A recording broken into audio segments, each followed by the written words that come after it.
Hello, आप लोगों का एग्जाम वॉरियर्स चैनल पर स्वागत है। और आज हम देखिए कोई टॉपिक नहीं कर रहे हैं। आज हम देखिए हरियाणा में एक पेपर आया है, HSSC है ना, हरियाणा स्टाफ सिलेक्शन कमीशन, जिसने एक सीईटी पेपर लिया है ना। तो ये क्या है, एक प्रीलिमिनरी पेपर है, एक जो क्वालिफाई करेंगे तो आगे वो फर्दर एग्जाम्स देंगे, ठीक है। तो उसी से लेकर हम इस पे डिस्कस करेंगे, ठीक है। ये एक मेरा शिफ्ट, मेरे पास जो है ये शिफ्ट वन फर्स्ट शिफ्ट का पेपर है, आज जो पेपर हुआ है। तो उस रिलेटेड हम डिस्कस कर रहे हैं यहाँ पे, है ना। तो देखते हैं इस पे। देखिए सबसे पहले जो मेरे पास जो क्वेश्चन पेपर है, जो मेरे पास सबसे पहले क्वेश्चन पेपर है, उसमें एक लिखा है, नीचे दिए गए शब्दों में वर्णों का प्रयोग करके बनाए जा सकने वाले शब्द को ज्ञात करें। ये वर्ड लिखा है सुपरविजन। इसका आंसर हो जाएगा, देखिए नर्वस शब्द यहां से बनेगा, नर्वस शब्द ए ऑप्शन हो जाएगा। दूसरा देखिए, इसमें सेकंड क्वेश्चन है, श्रृंखला एक्स के स्थान पर कौन सी संख्या आएगी? 0, 7, 26, एक्स 124, 215, 215 कौन सी आएगी, है ना। तो देखिए इसमें कौन सी, देखिए ये सभी देखेंगे तो देखिए पहली जो जीरो है, जीरो कैसे बन रही है? वन का क्यूब माइनस वन जीरो, फिर टू का क्यूब माइनस वन ये सेवन, फिर थ्री का क्यूब -1 है ना। टू का क्यूब कितना होता है? एट, एट में से आठ में से एक गया सात, थ्री का क्यूब जो होता है वो सत्ताईस, सत्ताईस में से एक गया 26, फिर ऐसे ही फोर का क्यूब -1, तो ये आ जाएगा 63। इसका आंसर हो जाएगा 63, ठीक है। अगला जो है इसमें लिखा है, आप एक रेस्टोरेंट के मालिक हैं, आपका एक डिलीवरी बॉय है, समय पर भोजन पहुंचाने की जल्दबाजी में, इसका आंसर ए होगा, ठीक है। फिर आता है अगला क्वेश्चन, ABCDEF, छह व्यक्ति हैं, ठीक है। ABCDEF, देखिए सी डी से बड़ा है, ये एक रैंकिंग का क्वेश्चन है, सी डी से बड़ा है, ठीक है। सी डी से बड़ा है, ए से छोटा है, यानी कि इससे बड़ा कौन होगा, इसको ऐसे ही बनाना है ना, वर्टिकल सीक्वेंसिंग का क्वेश्चन है ये। सी डी से बड़ा है और ए से छोटा है, ठीक है। फिर क्या कह रहा है, बी और डी बराबर आयु के हैं, देखिए इसके सामने आप लिख लीजिए।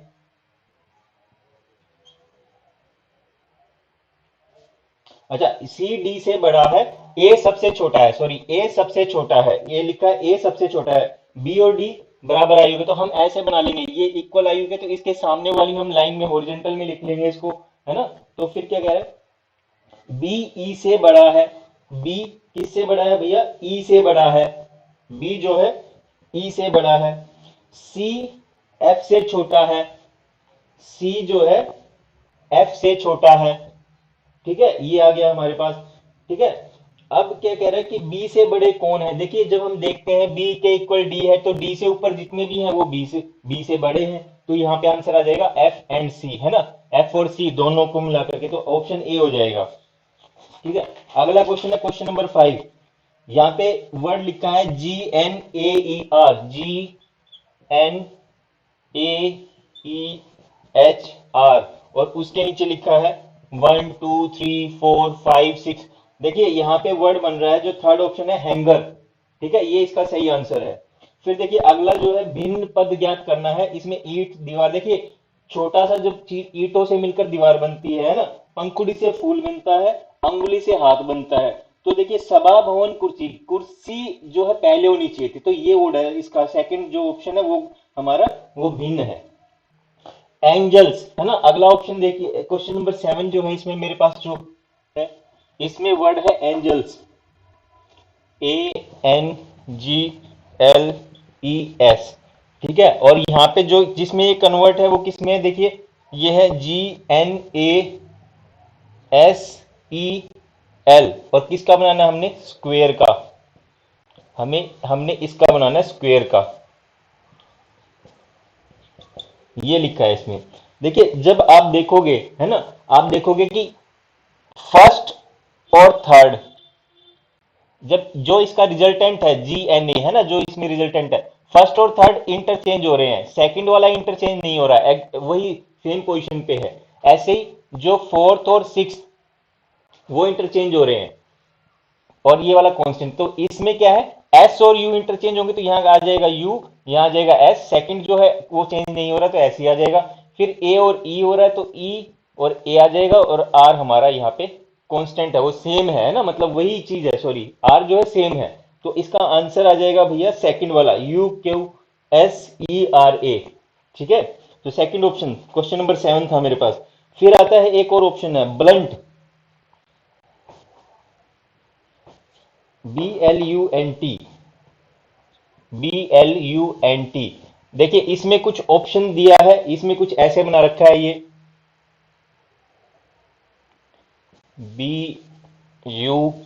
BUTN। देखिए आपको कुछ भी नहीं करना था इसमें, देखिए बी को पकड़ते, बी क्या है इसमें सेकंड पोजीशन पे आ रहा है ना, बी सेकंड पोजीशन पे आ रहा है। फिर एल जो है ये छोड़ दिया इसने, फिर यू लिया, यू क्या है फिर इसके सेकंड पोजीशन पे आ रहा है, मतलब थर्ड पोजीशन पे आ रहा है। ठीक है, यू सेकंड पोजीशन पे आ रहा है, सॉरी थर्ड पोजीशन पे आ रहा है। फिर देखिए ये एन, एन जो है, अब देखिए इसी से ही काम हो जाएगा हमारा। ठीक है, इससे ही काम हो जाएगा, देखते हैं कैसे। ये देखिए फिर उसके बाद एन बड़े वाला छोड़ करके फिर टी आ रहा है इसके साथ में, है ना। तो ऑप्शन में आप जब देखोगे, ऑप्शन में देखिए सबसे पहले, है ना, इस वाले का सिंबल हमें नहीं पता, छोड़ दो, पहले आप देखो ऑप्शन में देखोगे ना, जब आपके पास क्या आएगा, ये क्या लिखा है, शार्प, शार्प, है ना। तो देखिए पहले वाले लेटर का तो कुछ बनेगा, हमें नहीं पता, है ना, लेकिन मुझे पता है कि जो ये सॉरी एस जो है, ये एस आएगा सेकंड प्लेस पे, बी सेकंड प्लेस पे है, तो एस आएगा सेकंड प्लेस पे, यहां कोई लेटर होगा, अभी मुझे नहीं पता, है ना। फिर उसके बाद क्या आएगा, अब देखिए ए जो है, ए आ रहा है ना। फिर उसके बाद शार्प में एच, एच छोड़ दो, है ना, एच वाला छोड़ दिया, ए आ रहा है, ए इसके साथ में आएगा, और ए क्या है, छोटा बनेगा। ठीक है, तो ए छोटा बनेगा। फिर देखिए फिर आर को छोड़ दो, फिर आर को छोड़ोगे, फिर आपके पास पी आ जाएगा, है ना, टी ये वाला लेटर आ जाएगा, तो ये हमारे पास पी आ जाएगा। तो एस ए पी जहां पे आपको मिल रहा है ऑप्शन में, तो एस ए पी देखिए फोर्थ जो ऑप्शन है, फोर्थ ऑप्शन के बीच में एस ए पी आ रहा है, तो वो आपका आंसर ठीक हो जाएगा। ठीक है, तो क्वेश्चन नंबर 9 बड़ा इजी है, इसमें मिड में एम आएगा, है ना, जो इसमें मिड है, और उससे तीसरा जो हो जाएगा एच हो जाएगा। ठीक है, ये इसका आंसर होगा। क्वेश्चन नंबर 10, क्वेश्चन नंबर 10 में देखिए आपको इसमें भिन्न पद का पता लगाना है ना, भिन्न पद का। ये भी बहुत इजी क्वेश्चन है।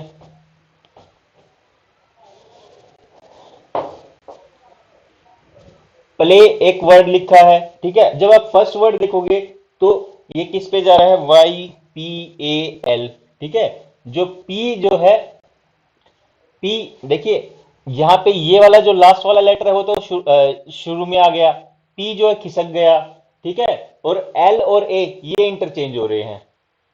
ठीक है, ऐसे ही जब मैंने मोर पे गया, है ना, मोर, तो क्या होना चाहिए था, ये लास्ट वाला लेटर जो है पहले आना चाहिए था, ई होना चाहिए था, एम यहाँ पे होना चाहिए, और आर ओ ये बनना चाहिए था इसका। ठीक है, लेकिन ये एक्चुअल में ये कुछ बन गया, ERMO लिख दिया, ERMO। तो ये हमारा जो है ये वाला ऑप्शन ठीक होगा, मतलब, है ना, ये आंसर होगा इसमें, क्वेश्चन इसमें ऑल्टर्न जो ऑप्शन नंबर 4 है इस क्वेश्चन का, वो ठीक होगा। अच्छा देखिए अगला जो है over and above, over and above लिखा है, over and above, over and above, इसका कुछ यहाँ पे मीनिंग लिखा है, वो क्या लिखा है, डा पाटा। फिर उसके बाद लिखा है old and beautiful, old and beautiful,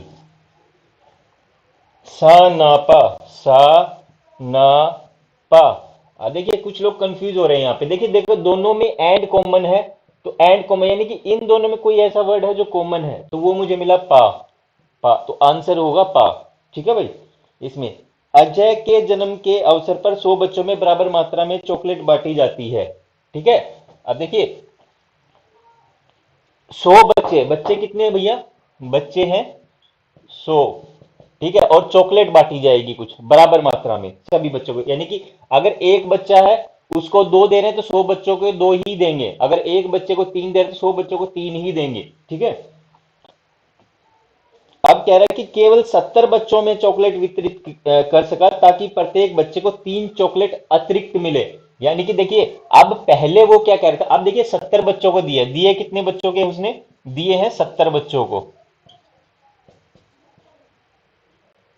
70 बच्चों को। ठीक है, अब देखिए यहां पे अगर मैं मानता हूं कि अब हमें नहीं पता कितनी चॉकलेटें हैं, है ना, मैं मानता हूं कि प्रत्येक बच्चे को एक्स चॉकलेट दे दी, तो टोटल चॉकलेट कितनी होगी भैया, टोटल होगी मेरे पास 100 गुना में एक्स, है ना, ये होगी 100 गुना में एक्स, 100x लिख देता हूं इसको, 100x। ठीक है, अब देखिए ये इतनी चॉकलेट आ गई आपके पास। ठीक है, अब यहां पे क्या कह रहा है कि जब 70 बच्चों को दी तो 3 चॉकलेट अतिरिक्त दी, यानी कि पहले आप अगर x दे रहे थे, पहले अगर आप 1 दे रहे थे तो 3 अतिरिक्त यानी कि 4 हो जाएंगी, 1 जमा 3 4। तो ऐसे ही अब x हमें ये नहीं पता कितनी है, तो x मान ली तो x प्लस 3 हो जाएगा। तो 70 बच्चों को कितनी दी, x प्लस में 3, और ये किसके बराबर हो जाएंगी, ये चॉकलेट 100x के बराबर हो जाएंगी। ठीक है भाई, तो इसको सोल्व करोगे तो 70x प्लस में 210 इक्वल टू 100x। तो 70x इधर चला जाएगा, यहां पे 70x लिख देता हूं मैं, माइनस का हो जाएगा उधर जा करके। ठीक है, तो बचेगा कितना, 30x, और कितना ये 210, और 30 से काटेंगे तो आ गई x की वैल्यू 7। ठीक है, 7 वैल्यू आई x की। तो चॉकलेट कितनी होगी भैया, 100 इंटू में 7 यानी कि 700। ठीक है, अब ये ऑप्शन से कैसे करना था कुछ बच्चों को, देखिए ऑप्शन से कैसे करना था, देखिए अब वो कह रहा है कि शुरू में ऑप्शन 3 है, 300 है। अगर 300 को 100 बच्चों से डिवाइड करोगे तो कितनी चॉकलेट मिली बेटा, 3 चॉकलेट मिली एक बच्चे को। ठीक है, अब देखिए जब वो 70 बच्चों की बात करता है, 70 बच्चों में कह रहा है कि 70 बच्चों को देखिए वो 3 चॉकलेट अतिरिक्त दे रहा है, यानी कि अगर उसको 3 चॉकलेट प्रत्येक बच्चे को मिल रही तो कितनी मिलेंगी, 3 अतिरिक्त 6, 3 + 3 6। तो 70 गुना में 6 कितना हो गया, 420, है ना। और यहाँ पे 300 चॉकलेट है, 300 चॉकलेट है, यहाँ 420, तो ये मैच नहीं हो रहा। जब आप सेकंड ऑप्शन पे जा रहे हो 700 पे, तो 700 से को 100 से डिवाइड किया तो यहाँ पे वैल्यू होगी 7, 700/100 7। तो 70 बच्चों को अब कितनी दोगे बेटा, 7 तो उसको दे ही रहे हैं, हर एक को 3 एक्स्ट्रा दे रहे हो, तो यहाँ पे 7 लिख दी, तो कितनी होगी बेटा, 70 इंटू में 10 यानी कि 700। ठीक है, 700 होगी। ठीक है, तो ऑप्शन हमारा बी ठीक हो जाएगा। अगला क्वेश्चन देखते हैं।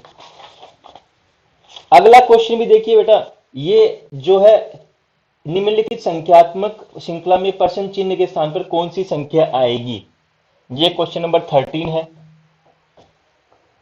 क्वेश्चन नंबर 13 की बात करते हैं तो यहाँ पे देखिए 27 लिखा है, 216 लिखा है, 729 लिखा है, फिर डैश कर रखा है, फिर एक संख्या है 3375। देखिए बेटा ये 3 का स्क्वायर है। ठीक है, फिर उसके बाद ये 3 का क्यूब है, सॉरी ये 6 का क्यूब है, ये 9 का क्यूब है, ये फिर उसके बाद 12 का क्यूब आएगा, और ये 15 का क्यूब हो जाएगा, है ना।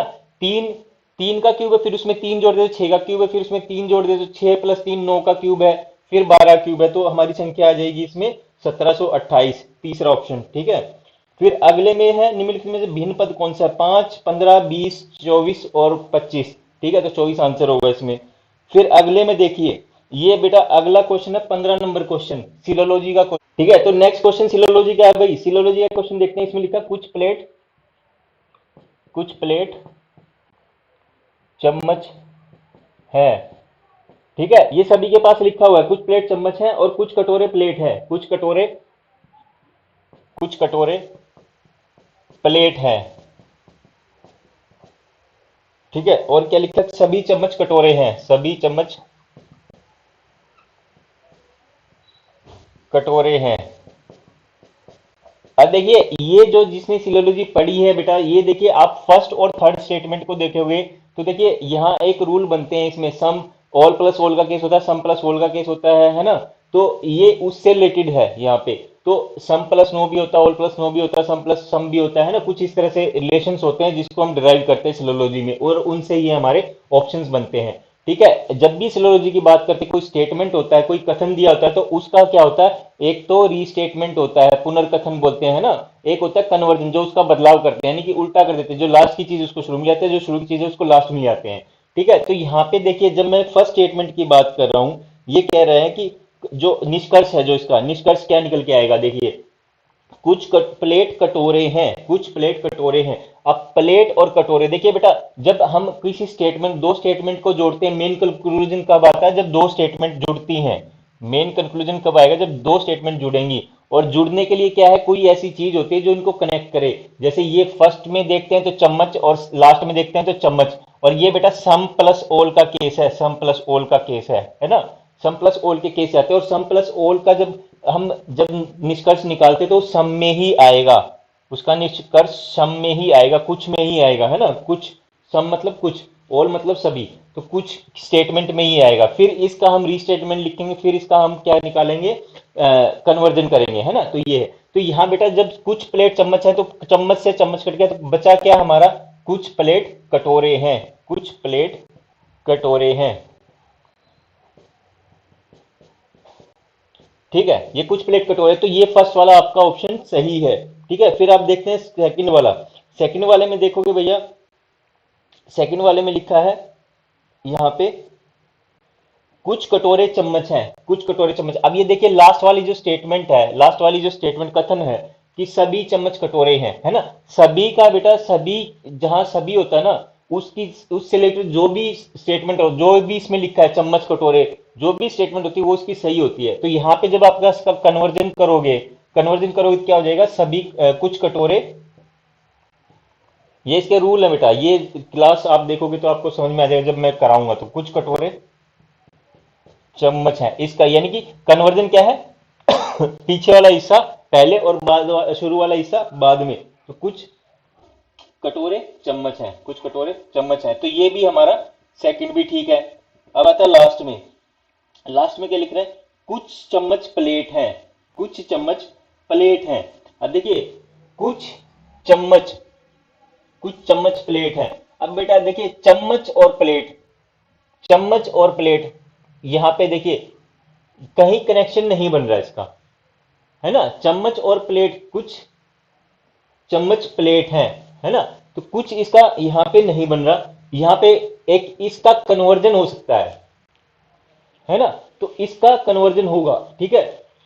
सम के केस में देखिए, सम की जब हम बात करते हैं, सम के केस में क्या होगा, कन्वर्जन होगा, है ना। सम के केस में और क्या होता है भाई, सम के केस में देखिए सम और सम नोट, ठीक है, तो वहां रीस्टेटमेंट भी नहीं होता, रीस्टेटमेंट भी नहीं होता, और वहां पे कन्वर्जन भी नहीं होता, दोनों में कन्वर्जन भी नहीं होगा, तो यहाँ पे ऑप्शन हो जाएगा हमारा, ये ठीक हो जाएगा, सेकंड वाला, सेकंड वाला ऑप्शन ठीक हो जाएगा इसमें, ठीक है, फर्स्ट और सेकंड, ठीक है, थर्ड जो थर्ड वाला है वो हमारा गलत हो जाएगा इसमें, ठीक है।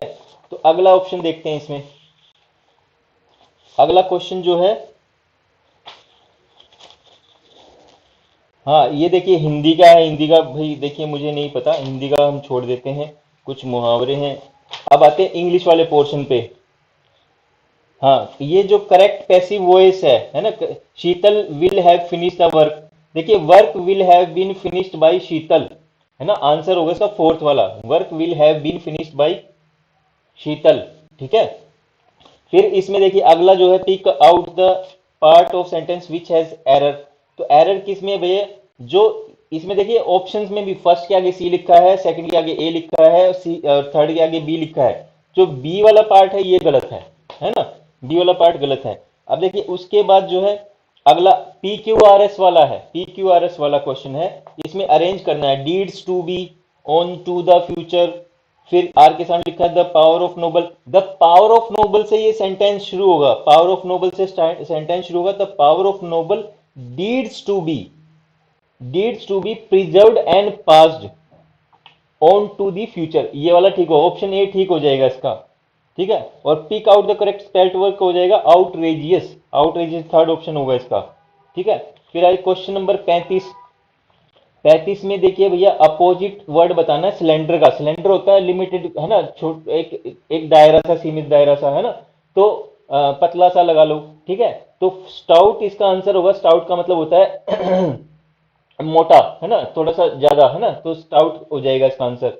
फिर आ जाएगा भैया, ये कह रहा है कि फोर ऑल्टरनेटिव्स में एक अपार्टमेंट, है ना, एक apartment, an apartment building in which each apartment is owned separately by people living in it but also containing shared areas, जो शेड एरियाज यानी कॉन्डोमिनियम, कॉन्डोमिनियम है ना, ज्वाइंट से हो गया एक किस्म से, ठीक है।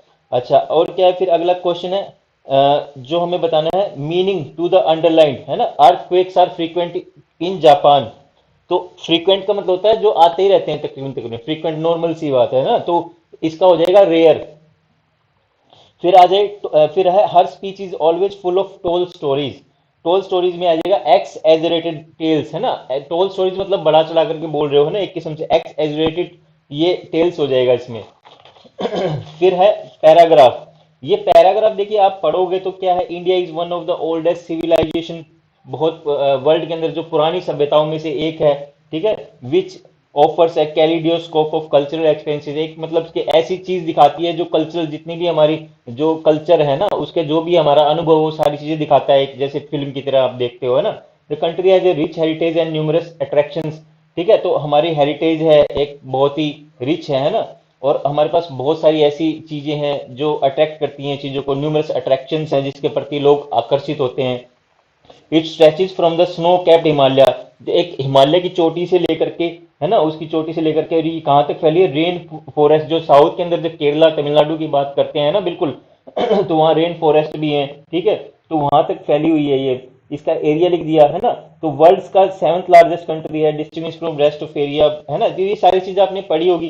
तो फर्स्ट जो आंसर है देखिए सीधा सीधा दे रखा है, इसका आंसर आ जाएगा ये, beside the world's oldest civilization India is also the world's largest country. तो सेवंथ इसमें आपने आप ही लिखा है, देखो है ना, इसमें सेवंथ कंट्री है, जो जिसमें लिखा 32 87 263, वहां पे लिखा है सेवंथ, उसी लाइन में आखिर में इट इज वर्ल्ड सेवंथ, ठीक है, तो ये हो जाएगा।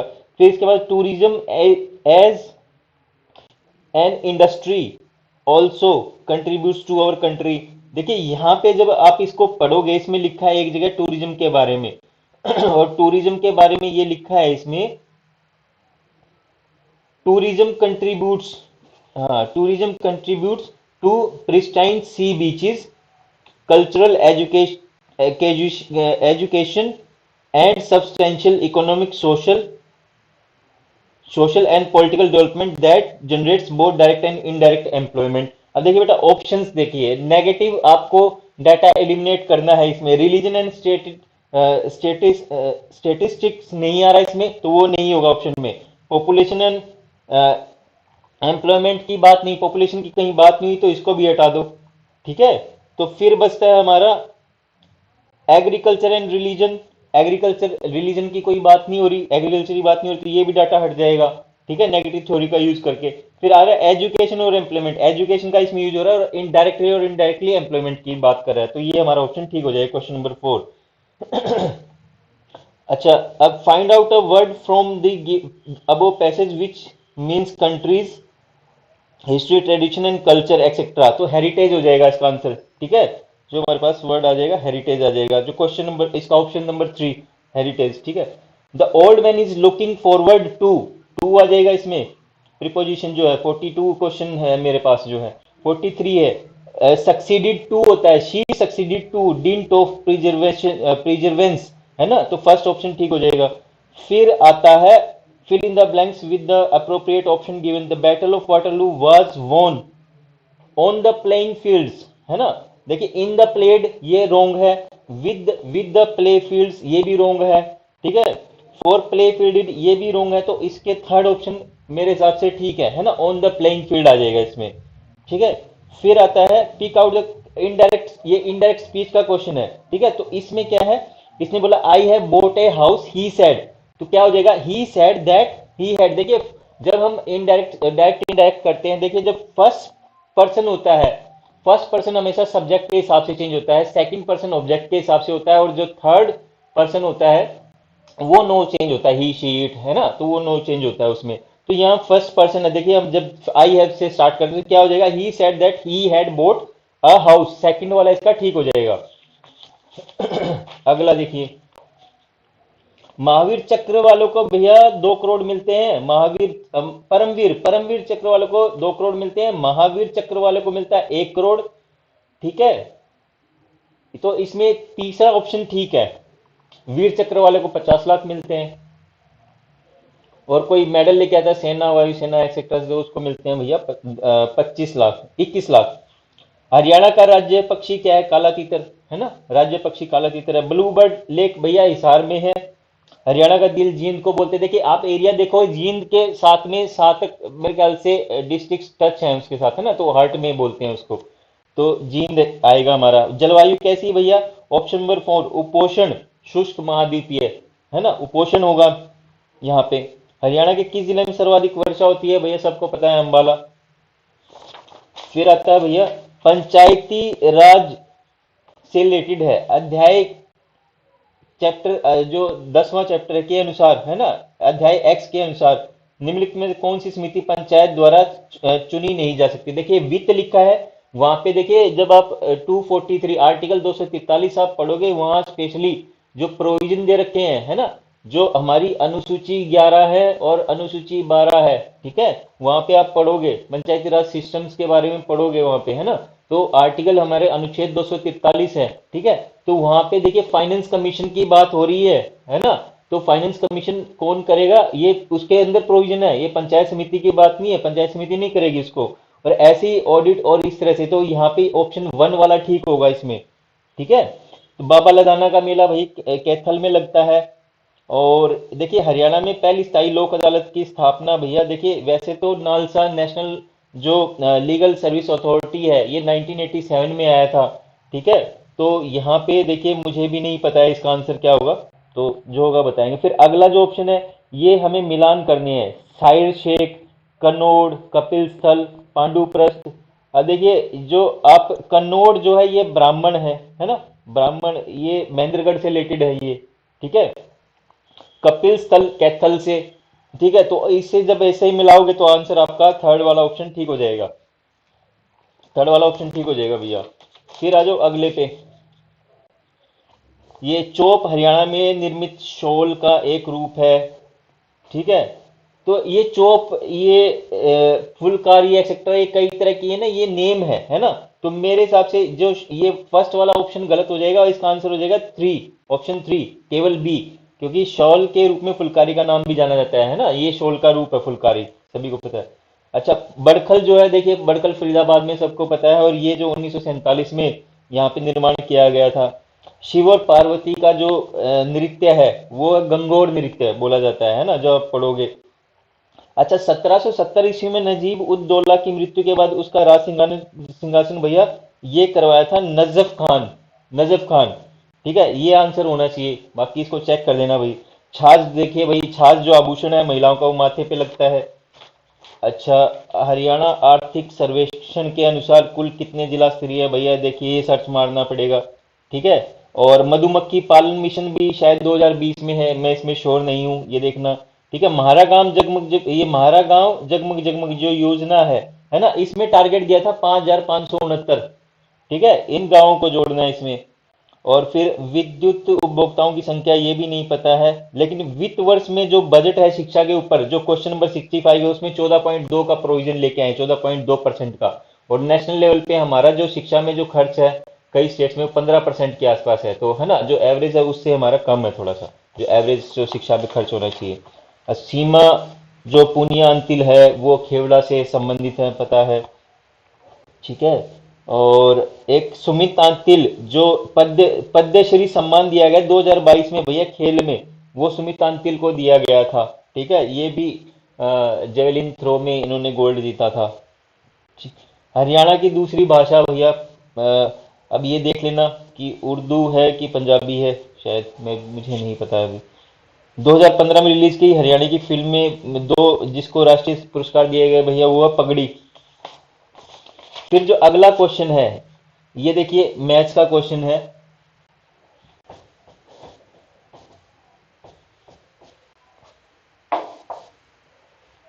3√331, ये देखिए ये किसका भैया, 11 का क्यूब होता है ये 331, इसको मैं ऐसे भी लिख सकता हूँ। ये इसका मतलब बाहर 3 लगा दे, इसका मतलब क्यूब रूट है, ये ऐसे मल्टीप्लाई में नहीं, ये नीचे साइड में है 3, ये साइड में है भैया 3, ये 3 साइड में ऐसे नीचे है ना, इसके साथ मल्टीप्लाई नहीं, तो ये 11 का क्यूब है, ठीक है। अब 11 का क्यूब और इसका क्यूब रूट है ना, तो 11 का क्यूब इंटू में क्यूब रूट क्या हो जाएगा, 1/3 हो जाएगा ना, मल्टीप्लाई पावर में 1/3 हो जाएगा, तो 3 से 3 कट गया तो वैल्यू आ गई 11, ठीक है। तो पहले की आ गई 11 भाई क्यूब रूट की, फिर 216 का क्यूब रूट लिखा है, तो 216 किसका है भैया, 11 गुना में 6, 6 का क्यूब रूट, 216 6 का क्यूब होता है और उसका क्यूब रूट लिखा है 6 हो जाएगा। फिर प्लस का साइन है भैया, 729 का क्यूब रूट वो क्या है, 9 का हो जाएगा भैया। फिर प्लस में लिखा है 64, तो 64 किसका है भैया, 4 का। तो आंसर कितना है, 66 और 13, 66 और 13 हो जाएगा भैया 79, इसका आंसर हो जाएगा 79। ठीक है। फिर अगला कह रहा है, देखिए अगला क्वेश्चन बहुत ही अच्छा क्वेश्चन है। तीन धनात्मक संख्याएं हैं, इन तीन संख्याओं के औसत का एक तिहाई। देखिए तीन धनात्मक संख्याएं, इन संख्याओं के एक तिहाई सबसे बड़ी संख्या से 8 कम है। अच्छा जी, अभी हमें कुछ पता नहीं लगा, आगे बढ़ते हैं, इसको क्वेश्चन सोल्व करना है। सबसे छोटी संख्या और दूसरी सबसे छोटी संख्या का औसत 8 है। अब बस मिल गया डाटा मुझे। ठीक है, पहले मैं मान लेता हूं x, फिर एक मान लेता हूं y, एक मान लेता हूं z, है ना। ये मान लेता हूं मैं सबसे बड़ी संख्या। ठीक है, y और z सेकंड और थर्ड मान लेते हैं। जो हमने ये पढ़ा था, सबसे छोटी संख्या और दूसरी सबसे छोटी संख्या, यानी कि y और z की बात कर रहे हैं। y और z संख्या का औसत, औसत क्या निकालते हैं, दो संख्याओं का औसत निकालेंगे भैया, दो से डिवाइड कर देंगे।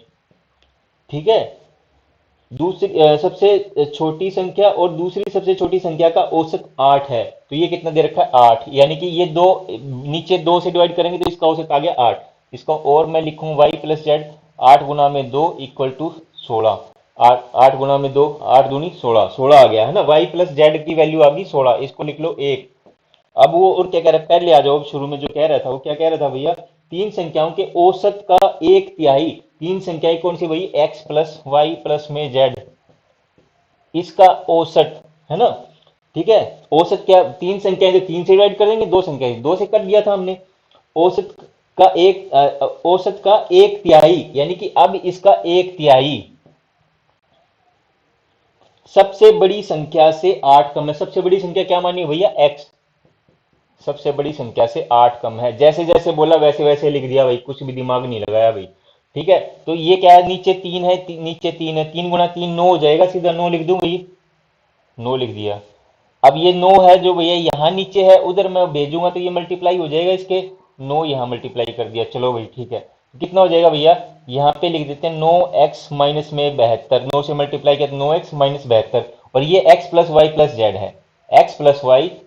अच्छा भैया y प्लस जेड की वैल्यू आपको पता होगी, वो क्या है भैया 16, तो 16 आपने यहाँ पे लिख दिया। x plus 16 equal to 9x minus 72। अब देखिए x को एक जगह ले लो, तो 9x माइनस ये x उधर चला गया तो x, और ये 72 जो है पलट के ब्रैक इक्वल टू के साइन के साथ दूसरी साइड जाएगा तो जमा का हो जाएगा, तो कितना हो जाएगा 72 प्लस में 16, यानी कि कितना हो गया 88। बोर्ड विजिबल है भाई, हाँ। तो यहाँ पे कितना, 9x में से एक x गया तो 8x, तो 8 से मैंने कट किया तो x की वैल्यू आ गई मेरे पास 11, तो बड़ी संख्या की वैल्यू आ गई 11, तो ऑप्शन मेरा 4 ठीक है इसमें। ठीक है भाई। अच्छा भाई, फिर क्या है, कुछ धनराशि है, उसको अनुपात में बांटना है, उसके पास कम से कम कितनी धनराशि होनी चाहिए, तो ये रेशो दे दिया भैया, 1:2, 1:3, 1:4, 1:5, 1:7, सबका एलसीएम ले लो। ठीक है, सबका एलसीएम लोगे तो भैया ये 599 इसका आंसर आ जाएगा। ठीक है, जब इसको सोल्व करोगे तो आंसर आएगा 599 सोल्व करने के बाद। ठीक है, तो अगर कहो तो मैं ले लेता हूँ भाई, 1/2 प्लस में है ना, अनुपात में दिया है, तो जब राशि निकालनी तो हम सबको जमा कर देंगे तो हमारी एक्चुअल राशि निकल जाएगी और उसमें मिनिमम वैल्यू ले लेंगे। प्लस में 1/4 प्लस में 1/5 प्लस में 1/7, एलसीएम लोगे तो कितना हो जाएगा भैया, देखिए एलसीएम ये 7 भी मल्टीप्लाई में आएगा, 5 भी मल्टीप्लाई में आएगा, 4 भी मल्टीप्लाई में आएगा और 3 भी आएगा, 2 जो है 4 में ही आ गया, मैंने ऐसे लिख लिया भाई, है ना, जल्दी के लिए, है ना, क्वेश्चन मुझे सोल्व करना है, बाद की बाद में देखेंगे। ठीक है, क्योंकि इसको मल्टीप्लाई करोगे तो सारा टाइम खराब हो जाएगा और इसके मल्टीप्लाई की कोई वैल्यू नहीं, बस एलसीएम लेने के लिए इसकी वैल्यू थी, उसके बाद ये खत्म हो जाएगा, है ना। तो आप देखिए ऑप्शन, इसको ऐसे भी लिख सकते हो आप, है ना, ऐसे भी लिख सकते हो, कोई फर्क नहीं पड़ता, मैंने जमा लिख दिया क्योंकि मैं, मेरे को मिनिमम वैल्यू निकालनी, क्योंकि सभी की पैसे जितने इसका हिस्सा था, जितना इसका हिस्सा था, जितना इसका था, सभी का हिस्सा मैंने जोड़ना है। ठीक है, उससे मेरी मिनिमम वैल्यू आ जाएगी, तो मैं यहाँ पे भी लिखूंगा, बाद में वही जोड़ूंगा। तो 2 से डिवाइड करूंगा तो भाई कितना बच गया मेरा, 2 से मैं डिवाइड करूंगा तो कितना, 5 दूनी 10, 3 30 7 210, 30 गुना 7, तो ये वैल्यू आएगी मेरी, है ना। जब मैं इसको सोल्व करूंगा तो ये वैल्यू आएगी यहाँ पे। फिर मैं देखता हूँ 3 से करने के बाद क्या बचेगा भाई, 5 चौक 20 सत्ते 140, 140 आ जाएगी भैया। फिर 4 से मैंने डिवाइड किया तो कितना बच गया भाई, 35 तिया 105। ठीक है, फिर 5 से मैंने डिवाइड किया भैया, 5 से डिवाइड किया तो क्या बच गया, 12 सत्ते 84। फिर 7 से डिवाइड किया तो भैया 60, इन सब को जोड़ोगे तो भैया 599 आ गया आंसर। ठीक है, इसकी कोई, इसका कोई काम नहीं है एलसीएम लेने के बाद। ठीक है, इतना ही काम था इसका। ए की आयु बी की आयु से 10% अधिक है। देखिए ये क्वेश्चन है, ये भी बड़ा इजी क्वेश्चन है। ए की आयु बी की आयु से 10% अधिक है, बी की आयु सी की आयु से 20% कम है। अब बेटा एक चीज को फिक्स मान लो, उसी के हिसाब से आंसर बन जाएगा। अब देखिए बी की आयु सी की आयु से 20% कम है, यानी कि सी की अगर मैं मान लेता हूं, ए बी सी लिख लेते, सी की मान लेते हैं 100%, ठीक है 100%। अब बी की 20% कम है, तो 20% कम मानेंगे तो भाई कितना हो जाएगा, 80 हो जाएगा कि नहीं हो जाएगा, 100 में से 20 घटा दिया तो 80 हो गया। ठीक है, उसके बाद क्या कह रहा है भैया, ये कह रहा है कि ए की आयु बी की आयु से 10% अधिक है। जो डाटा आपने यूज नहीं किया उसको अंडरलाइन कर लो, या जिस पे कर लिया तो उस पे, जो डाटा यूज कर लिया उस पे टिक लगा लो, ताकि आपको पता रहे क्या मैंने छोड़ दिया और क्या कर लिया। ठीक है, अब इसकी 10% अधिक है बी से, तो भैया 80 गुणा में 10%, 10% आप निकाल लो और उसमें ऐड कर दो, तो 10% आ गया 8, तो 80 में 8 जोड़ दिया तो 88 आ गया। ठीक है, सीधा निकालना तो 80 गुणा में तो 110 कर दो, पूरी वैल्यू आ जाएगी। 11 अठे 88, वही वैल्यू आ गई। अब इसको देखो कट रहा है तो काट दो, 4 से कट रहा है, 4 22, 4 4 22, 4 20, 4 25, ये इससे कट रहा है, 22 20 25, ये आंसर हमारा हो जाएगा इसमें। ठीक है भाई, अगला अभी क्वेश्चन नंबर 75 है जो मेरे पास। ठीक है, क्वेश्चन नंबर 75, इसमें भैया देखिए एक सम है, एक सम ऑफ मनी दे रखा है, simple interest double in 7 years. एक साधारण ब्याज की राशि 7 वर्षों में दुगनी हो जाती है। साधारण ब्याज का सभी को पता है भाई, साधारण ब्याज कैसे निकलता है। साधारण ब्याज, साधारण साधारण ब्याज क्या निकलता है भाई, मूलधन गुना में दर गुना में समय बटे में 100। ठीक है, अब देखिए कोई कोई राशि आपकी डबल कैसे होगी, जितना आपने लगाया उतना ही आपको मिल जाए, उतना ही आपको ब्याज मिल जाए तो डबल हो जाएगी, नहीं डबल हो जाएगी, है ना। यानी कि जो आपने 100 रुपए लगाए तो अगर आपको ब्याज भी 100 रुपए मिल जाए तो डबल राशि होगी कि नहीं होगी, 100 तो आपकी, 100 ब्याज की, 200 होगी। तो बस यही है, इसमें कुछ करना ही नहीं। डबल कब होगी भैया, यानी कि अगर आपने मूलधन लगाया x रुपए या कै रुपए, तो ब्याज भी कितना मिलना चाहिए, इतना ही मिलना चाहिए। और दर हमें पता नहीं, दर जो है वो कांस्टेंट है, और समय दे दिया इसमें 7 वर्ष, 7 वर्षों में दुगनी हो जाती है। ठीक है, बटे में 100। ठीक है, ये मैं समझा रहा हूँ बेसिक के हिसाब से, है ना, नहीं तो इसको बहुत फास्ट करता हूँ मैं, है ना, समझाने के हिसाब से जो बहुत फास्ट समझाता हूँ। फिर अगला क्या कह रहा है भैया, कि वो कितने वर्षों में 4 गुना हो जाएगी, 4 गुना। अब मुझे बताइए भैया, जब मैंने आपको बताया था कि 2 गुना करनी है तो आपको कितना ब्याज मिला, उसमें एक्स मिला। अब आपको 4 गुना चाहिए, यानी कि 100 रुपए लगाए तो आपको 400 रुपए कब मिलेंगे, 400 जब मिलेंगे जब भैया आपको 300 रुपए ब्याज मिले, तो आपको कितना ब्याज चाहिए, अब चाहिए 3x, क्योंकि x हमने राशि लगाई, दर वही है, और समय हमें निकालना है। ठीक है, इसको रेशियो को अगर आप लोगे, है ना, इसको रेशियो को लोगे तो आप सीधा सीधा ये कर सकते हो। इसका रेशियो क्या है भैया, x अपोन में, सीधा सीधा आप लोगे कि यहां पे समय, और यहां पे क्या है 3x, या इसी को ही भाग दे दो, ऐसे ही कर दो सीधा सीधा, 100 से 100 कट जाएगा, दर से दर, x से x, बचा क्या, x अपोन में 3x इक्वल टू 7 बटे में क्वेश्चन मार्क, क्वेश्चन मार्क मतलब समय जो हमें निकालना है। अब x से x ये भी कट गया भैया। ठीक है, तो ये समय नीचे है, इधर आकर के समय ऊपर आ जाएगा, और ये जो नीचे 3 है तो इधर जाके मल्टीप्लाई हो जाएगा 7 के साथ, तो आ जाएगा 21 वर्ष। 21 वर्ष आंसर आ जाएगा भैया इसका।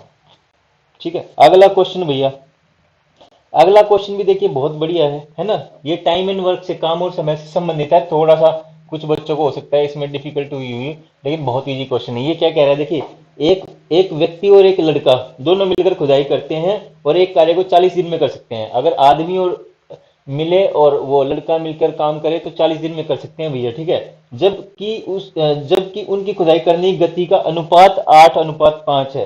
देखिए ये गति का अनुपात, यानी कि गति क्या है, उसकी एफिशिएंसी, एफिशिएंसी उसकी कार्य क्षमता, है ना। जब आप बेसिक्स देखोगे काम और समय के तो उसमें आपको क्लियर हो जाएगा। अब यहाँ समझाने के लिए तो भैया देखिए, एक हम यहाँ पे फिगर बनाते हैं, यहाँ लिखते हैं कितने दिन वो लेता है काम करने में। अगर ए है तो ए के लिख देते हैं, बी है तो बी के दिन लिख देते हैं कितना लेता है। यहाँ पे उसकी कार्य क्षमता लिखते हैं, कार्य क्षमता। ठीक है, और यहाँ हम टोटल काम लिख देते हैं, टोटल वर्क, है ना, ऐसे निकालते हैं, वो इन दोनों का एलसीएम होता है। ठीक है, तो यहाँ कार्य क्षमता ए की है, यहाँ कार्य क्षमता बी की है, तो यहाँ पे हमारे पास ये दे दी, क्या दे दी, 8 और 5। ए की कार्य क्षमता दे दी 8, है ना, वो गति दे दी, कार्य करने की गति। ठीक है, तो यदि अकेले लड़के को अकेले खुदाई करने के लिए लगाया जाए तो वो कार्य कितने दिन में करेगा। सिंपल सी बात है, देखो, अब दोनों की एफिशिएंसी कितनी होगी, एफिशिएंसी होगी 13। दोनों मिलकर के 13 यूनिट काम करते हैं एक दिन में, दोनों मिलकर के 8 की गति इसकी है, 5 की गति इसकी है, तो दोनों मिलकर कितना काम करे, 13। 13, है ना, एक दिन में 13 गति से काम कर सकते हैं दोनों मिलकर के। और उनके पास कितने दिन का काम है, टोटल 40 दिन का, तो टोटल कितना हो गया हमारे पास, 13 गुना में 40 हो गया 520, है ना, 520। ठीक है, अब ये 520 हमारे पास आ गया। ठीक है, अब 520 तो हमारे पास टोटल काम आ गया, ये टोटल हमारे पास काम आ गया, ये कितना है ये। अब देखिए, अब लड़के की एफिशिएंसी कितने है, एफिशिएंसी से भाग दो तो दिन आ जाएगा कि कितने दिन में ये काम पूरा होगा। तो 5 से डिवाइड करूंगा तो कितना आ जाएगा, एक, 5 एकम 5, फिर 2 नहीं गया तो 0, 5 चौक 20, 104 दिन आ जाएगा इसका आंसर। ऑप्शन नंबर हमारा ए हो जाएगा इसका ठीक, ऑप्शन नंबर ए हो जाएगा ठीक भैया। अगला क्वेश्चन भी भैया देखिए, ये कह रहा है कि एक चाय है 126 रुपए की, एक 135 रुपए की, और वो एक तीसरी चाय मिलाते हैं, किस अनुपात में, भाई एक एक और दो के अनुपात में। क्वेश्चन नंबर 17 है भाई, ये जो मेरे पास है क्वेश्चन नंबर 17 है। 126 किलोग्राम की चाय है, 135 ग्राम की चाय है, और तीसरी चाय का जिसका हमें नहीं पता क्या रेट है उसके साथ मिलाते हैं, और अनुपात क्या है भाई, एक एक दो, यानी कि 1 किलो तो 126 किलोग्राम वाली है, 1 किलो 135 ग्राम वाली है, 2 किलो कौन सी है जिसका हमें पता नहीं है, उसको मिलाएंगे, जब वो सारा मिला देंगे तो 153 रुपए किलो के हिसाब से बेचते हैं। बहुत ईजी है ये भी, कुछ है ही नहीं इस क्वेश्चन में भी भैया। तो देखिए भैया, मैं सीधा सीधा बनाया, तो 126 गुणा में एक, है ना, एक किलो मान लेते हैं उसको, है ना, 1 किलो सीधा सीधा गुणा में एक, और क्या है भैया, फिर जोड़ देंगे हम ना, सारी जोड़ते चलेंगे कि हमें प्राइस निकालना है। फिर 135 वाले भी एक, फिर भैया जिसका हमें पता नहीं वो 2 किलो ले रखी है, वो 2x लिखा देता हूं मैं, और इस सारे का प्राइस जो है वो कितना, 153 रुपए प्रति किलो, तो हमारा एक एक और दो कितना, 4 किलो हो गया सीधा सीधा। तो ये कितने की बेची, एक 4 किलो जो है 153 के भाव से बेची, तो ये जितना प्राइस है वो सारा इसके बराबर होगा। ठीक है, तो इसको सोल्व करोगे 126, इसको करोगे 135, इसको 26 और 35 लिख देते हैं ना सीधा सीधा। यहाँ कितना हो गया, 4 तिये 12, और 4 पंजे 20, और एक 21, 4 एकम 4 और 2 6। ठीक है, अब इन दोनों को जोड़ लेते हैं, 135 और 6, इसमें से माइनस कर देंगे, 6 और 5 11, 6 और 5 11, 3 2 5 और 1 6, और 1 2, 2 में से गया 1, 5 4 में से 5 में से 2 गया 3, 351 बच गया, और किसके बराबर बच गया, 2x के बराबर। 2 से और काटेंगे इसको, ठीक है, 2 से और काटेंगे इसमें। ठीक है भाई, तो 2 से काटेंगे तो यहाँ पे 2 से डिवाइड करो क्या हो जाएगा, 2 एकम 2, 2 से 14, 2 पंजे 10, 2 पंजे 10, 175 रुपये 50 पैसे। फोर्थ ऑप्शन इसका ठीक हो जाएगा भैया। अगला जो क्वेश्चन है, अगला क्वेश्चन भी भैया बहुत बढ़िया, 14 किलो, ये देखिए, ये जब आप एरिया वॉल्यूम के क्वेश्चन करोगे वहां पे आपने जो बेलन का जो आपने पढ़ा होगा, एरिया कैसे निकालते, क्षेत्रफल कैसे निकालते हैं, वो होता है pi r square h, pi r square h. ठीक है, बस यही था, सिंपल फार्मूले में वैल्यू पुटअप करनी थी इसमें। पाई की वैल्यू लिख देते हैं हम 22/7, आर की वैल्यू उसने दे रखी 14, तो 14 गुणा में 14 आर स्क्वायर है, तो एच हाइट दे रखी उसने 3.5, तो 3.5 में लिख देता हूं, तो 7 दूनी 14। ठीक है, और देखिए 35 गुणा में 2, 3.5 गुणा में 2 कितना, 3.5 गुणा में 2 7 हो जाएगा। ठीक है, तो 22 गुणा में 14 गुणा में 7। ठीक है, तो 14 से 98, तो 98 गुणा में 22 कर देता हूं, तो करेंगे तो क्या हो जाएगा, 22 अठे, या इसको और भी बढ़िया करेंगे तो इसको और तोड़ लो। 22 को आप कैसे लिख सकते हो, 22 को लिख सकते हो भैया 11 गुणा में 2, 98 का डबल करके 11 से मल्टीप्लाई कर दो। इजी करना है तो बहुत इजी, और भी तरीके हैं इजी करने के, तो सीधा भी कर सकते हो आप। ठीक है, तो यहाँ पे क्या है, 2 अठे 16, 2 में 18 19, और 11 से मल्टीप्लाई कर दो। 11 से मल्टीप्लाई करने की ट्रिक है, लेकिन आप सीधा ही कर दो क्योंकि 11 की टेबल कोई मुश्किल नहीं होती, है ना।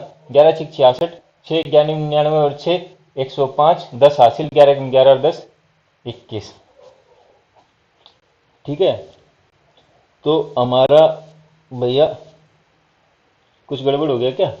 हाँ ठीक है, ये आ गया हमारे पास। उसके बाद ये इसकी जो एरिया आ गया ना, एरिया 50 रुपये, 50 रुपये प्रति घन मीटर की एरिया से रेट से भी ले रहती है। यहाँ 50 से और मल्टीप्लाई कर दो इसको, है ना, 50 से एक जीरो तो लगी जाएगी, 5 से और मल्टीप्लाई कर दो अब इसको, 5 छक 30, 3 5 बजे 25, 3 28, 2 5 एक 5 और 2 7, 5 दूनी 10, तो 10,000 ना, 1,07,800 आ गया, 1,07,800, यानी कि तीसरा ऑप्शन ठीक हो जाएगा भैया इसका।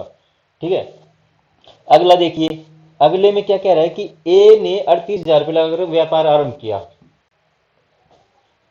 38,000 रुपये लगा दिया भैया ए ने, ठीक है, और 55,000, और 5 माह के बाद दूसरा आ गया बी, जिसने 55,000 की पूंजी लगाई। अब देखो एक सीधी सी बात है, जिस आदमी ने जितनी पूंजी में लगाई, जितने टाइम के लिए लगाई, उसको उसी हिसाब से प्रॉफिट मिलेगा, उसे उसी हिसाब से लाभ मिलेगा। ठीक है, तो यहाँ ए की पूंजी जो है पूरे के पूरे साल के लिए यानी कि 12 महीने के लिए है, और बी की पूंजी जो 55,000 जो लगाई वो उसकी 5 महीने बाद लगाई यानी कि 7 महीने के लिए लगी है। तो प्रॉफिट को हम उसी के हिसाब से हम बांटेंगे। तो ठीक है, तो यहाँ देखिए 38,000 लगाए ए ने, तो इसने कितने 12 महीने के लिए लगाए। ठीक है, और इसने कितनी 55,000 की राशि लगाई भैया 7 महीने के लिए। तो इसी साथ इसी अनुपात में, ये रेशो प्रोपोर्शन का सवाल है, इसी अनुपात में हम इसको निकाल लेंगे जो राशि है ना। तो देखिए इसको काट लेते हैं, जीरो से जीरो कट गया, और कुछ कट रहा है तो ठीक है, नहीं तो नहीं। तो यहाँ पे 12,456 बन गया भैया। ठीक है, और यहाँ पे बन गया भैया 7 5 35, 3 38, 385 ये बन गया भैया। ठीक है, अब प्रॉफिट देखिए, प्रॉफिट है 22,000 का, प्रॉफिट है 22,000 का, प्रॉफिट है, लाभ जो है 22,000 का लाभ है भैया। ये मिला, ये डिवाइड करना है, नहीं इनका अंतर बताना है। अंतर बताया भाई, ये ए का निकाला रेशो, ये बी का निकाला, इन दोनों का अंतर यही निकाल लो ना, इन दोनों का अंतर निकालो। और ये टोटल वैल्यू, ये मान लो भी ये 456 रुपये है और ये के पास 385 है, तो टोटल पैसे कितने हो गए भैया?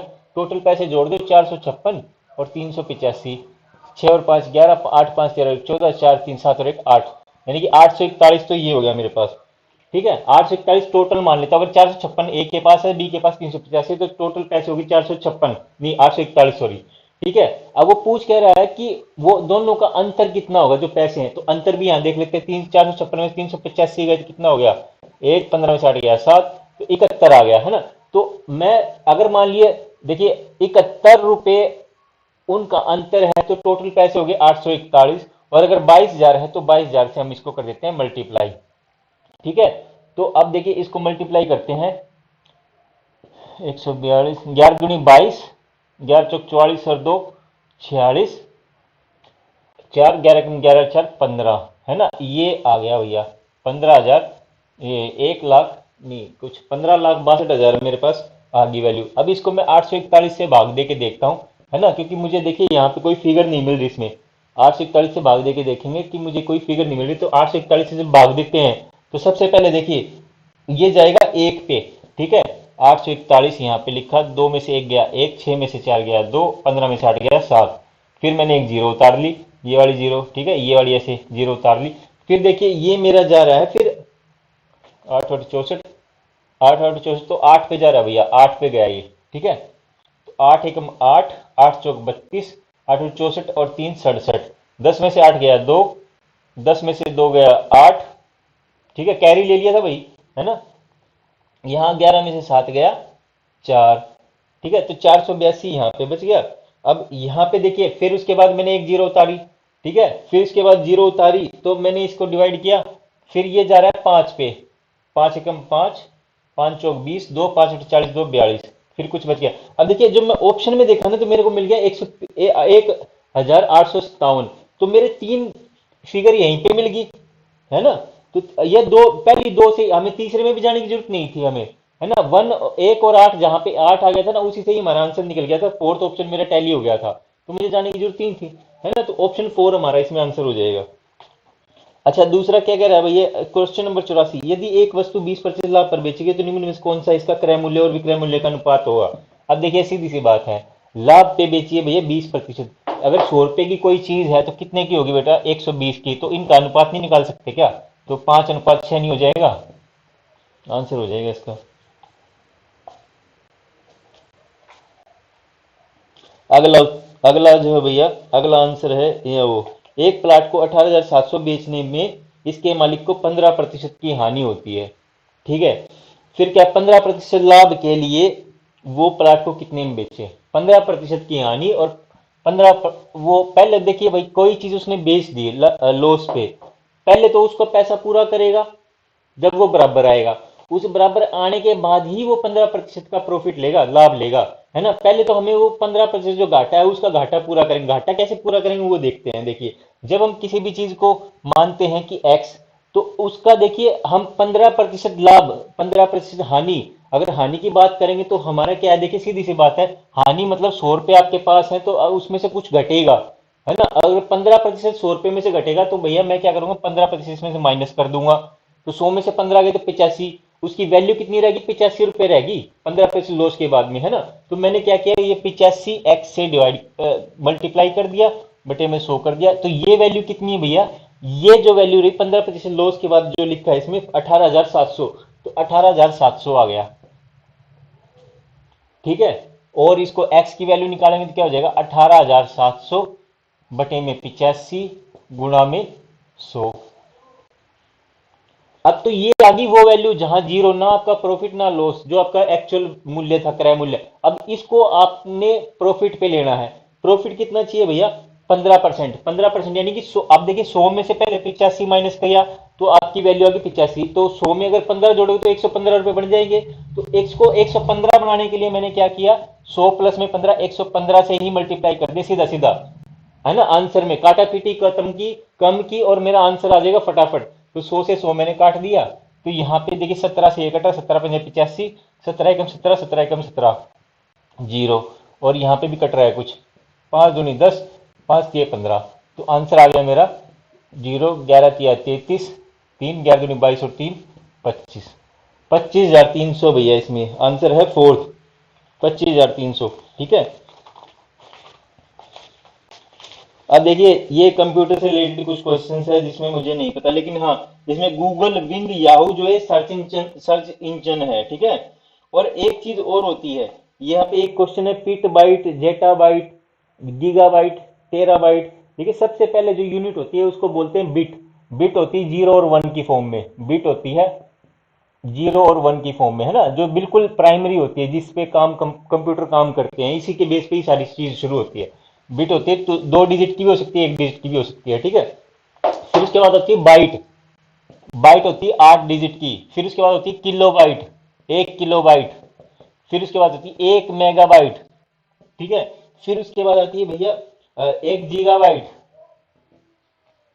फिर आती है 1 टेराबाइट, फिर एक होती है 1 पेटाबाइट, और एक होती है फिर एक्साबाइट, एक्साबाइट। ठीक है, तो इसका जो ऑप्शन में मेरे हिसाब से 4 इसका ठीक हो जाएगा, ऑप्शन 4। ठीक है, जब आप इसको आंसर देख टैली करोगे। ठीक है, अच्छा जी, फिर आ गया क्वेश्चन नंबर, हाँ 89 तक हो गया, 89 के बाद भैया, हाँ 91 ऑप्शन भैया देखिए, भारत के संविधान में संशोधन करने के संबंध में निम्नलिखित में कौन कौन से कथन सही है, संशोधन, संसद को भाग 3 को छोड़कर संविधान के किसी भी भाग को संशोधित करने की शक्ति है ना। तो देखिए यहाँ पे ये जो कथन गलत है ना, कथन गलत है। ठीक है, तो यहाँ पे देखिए ये वाला कथन गलत है, इसका जो ऑप्शन जो है, ऑप्शन सी वाला ठीक होगा, संविधान संशोधन विधायक केवल लोकसभा में ही पेश हो सकते हैं, ये भी गलत है। ठीक है, संसद को भाग 3 को छोड़ किसी भी भाग को संशोधित करने की शक्ति है ना, तो ये गलत है पहले वाला। फिर आगे संविधान संशोधन विधेयक को पारित किए जाने के उपरांत राष्ट्रपति की अनुमति की आवश्यकता है, तो ये वाला ठीक है, तो ऑप्शन इसका 4 ठीक हो जाएगा, ऑप्शन 4 केवल सी। ठीक है, अब देखिए ये संघ जो है, संघ जो हमारे हैं, हमारा कनाडा से है, यूएसए से है और ऑस्ट्रेलिया से है ना, संघ जो है, तो यहाँ पे ऑस्ट्रेलिया और यूएसए गिवन है, तो ये हमारा आंसर ठीक हो जाएगा, ऑप्शन नंबर 3 बी और सी दोनों। ठीक है, फिर देखिए अगला जो आंसर है 92 क्वेश्चन नंबर है, औपनिवेशिक भारत में अंग्रेजों द्वारा तैयार की गई एक व्यवस्था सहायक संधि की मुख्य विशेषताएं निम्नलिखित में कौन सी। देखिए वेलाजली ने 1799 में आया था, है ना, तो वेलाजली से रिलेटेड है ये। ठीक है, सहायक संधि का जनक मानते हैं इसको, तो वेलाजली से रिलेटेड है। ठीक है, फिर उसके बाद क्या कह रहा है, अब देखिए इसके अंदर क्या था कि वो एक सेना रख सकते थे, है ना, सेना रखते थे, वो जो भी जो एरिया था, है ना, जिसके ऊपर जिसके साथ एक्शन की गई थी, वो ब्रिटिशर्स की सेना सेना होती थी, है ना, तो वो उनकी रक्षा के लिए प्रतिबद्ध होती थी, ठीक है। और फॉरेन अफेयर्स जो भी या मिलिट्री रिलेशन जो भी था वो खुद फिर ब्रिटिश गवर्नमेंट देख रही थी वहां पे, ठीक है। तो यहाँ पे देखिए सैनिक टुकड़ी भी ठीक है ना। फिर तीसरा ऑप्शन, सहयोगी पक्ष किसी अन्य शासक के साथ कोई संधि नहीं कर सके, ये भी ऑप्शन ठीक है। ब्रिटिश सहयोगी पक्ष की केवल आंतरिक चुनौतियों से रक्षा करेंगे, आंतरिक चुनौती से रक्षा नहीं करेंगे, वो बाहरी चुनौती से भी रक्षा करेंगे, ऐसा भी था उसमें, ठीक है। तो ऑप्शन डी वाला गलत है, नहीं वो डी वाला इसमें गलत है कथन, और जो ऑप्शन है इसका फोर वाला सही हो जाएगा, ए बी और सी, ठीक है। फिर आ गया भैया इसके बाद क्वेश्चन नंबर 93। 93 में क्या है भैया, 93 में, हाँ, बिजली के स्विच बनाने का के लिए क्या आता है भाई, बेकेलाइट, बेकेलाइट होता है एक प्लास्टिक। अच्छा, रोगी सुरक्षा दिवस 17 दिसंबर 2022 में जो है दवा बिना नुकसान, ये इसका कथन था, इसका नारा था, ठीक है। और फिर अगला जो पौधे में नगन बीज होते हैं वो जिम्नोस्पर्म बोलते हैं भाई शायद, है ना। तो देखिए अब तक जो हमने गोल्ड मेडल जीते वो हॉकी में ही जीते हैं, है ना। 1928 में जीता था, फिर 36 में भी शायद, फिर 56, 60, 80 तक हमने जीता है, 80, है ना, 80, 84 में भी शायद जीता है। तो हॉकी में हमने अब तक गोल्ड मेडल जीते हैं सबसे ज्यादा, ठीक है भाई। तो निशानेबाजी कुछ लोगों ने लगाया, शायद वो गलत है। देखिए 97 जो क्वेश्चन है, बाजार संतुलन रेखा चित्र में यदि मांग, अगर देखिए भैया ये जो शिफ्ट अगर राइट साइड होता, लेफ्ट साइड जो लिखा है ना इसमें भाई, मांग बाईं ओर शिफ्ट किया है ना, बाईं ओर किया, अगर ये दाईं ओर होता तो ये बढ़ता, है ना। लेकिन अब देखिए यहाँ पे डिक्रीज होगा, क्या होगा मुझे इसके बारे में नहीं पता अभी, है ना।